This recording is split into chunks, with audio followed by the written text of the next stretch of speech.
আরাফার দিন হাজিরা আরাফার ময়দানে অবস্থান করেন। এদিন মসজিদে নামিরা থেকে হজের খুতবা দেন সৌদি সরকার নির্ধারিত ইমাম।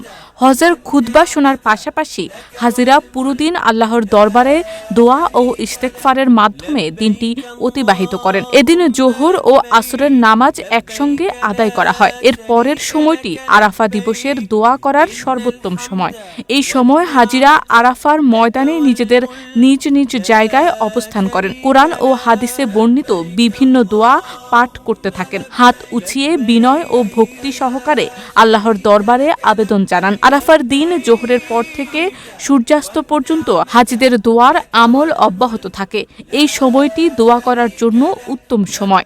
সানবিট সব দিবে সামাল। সানবিট ম্যাজিক প্রেস ডিশওয়াশিং এর মাথা ঘোরানো সলিউশন।